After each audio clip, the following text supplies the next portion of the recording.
بھائی مجھے اس کویسچن کی سمجھ نہیں آ رہی، کیا آپ مجھ کو اس کا بتا سکتے ہیں؟ مجھے نہیں پتا، اپنا کام خود کریں آپ۔ وہ تو میں کر ہی رہی ہوں۔ فضا مجھے تنگ مت کریں آپ، جو نہیں آ رہا چھوڑ دیں اس کو، امی سے پوچھ لیں۔ ٹھیک ہے۔ نہیں علی مجھے نہیں کھیلنا، پتہ نہیں سب میرے پیچھے ہی کیوں پڑے ہوئے ہیں۔ بھیا کیا ہوا آپ کو؟ آج بہت غصے میں لگ رہی ہیں آپ۔ کچھ نہیں، بتائیں نا۔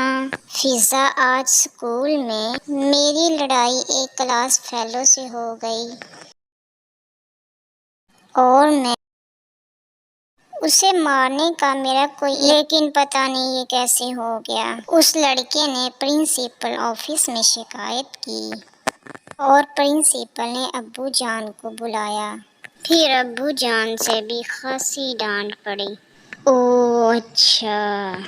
بھیا امی جان نے بتایا تھا نا کہ غصہ عقل کو کھا جاتا ہے، اور غصے کی حالت میں ہمیں پتہ ہی نہیں ہوتا کہ ہم کیا کر رہے ہیں۔ اسی لیے امی نے بتایا تھا کہ جب بھی غصہ آئے تو یہ 5 کام ضرور کریں، انشاءاللہ غصہ دور ہو جائے گا۔ سب سے پہلے آپ تعوذ پڑھ لیں۔ غصہ دور کرنے کا دوسرا طریقہ ہے کہ آپ خاموش ہو جائیں۔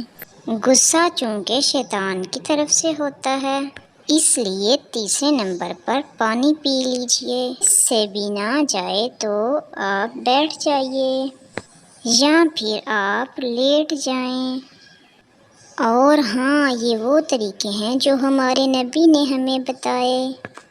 آئندہ میں انشاءاللہ ان باتوں کو ضرور ذہن میں رکھوں گا۔ دوستو آپ بھی ان باتوں کو ذہن نشین کر لیں۔ میں لگا ان کو ریپیٹ کرنے۔ اللہ حافظ۔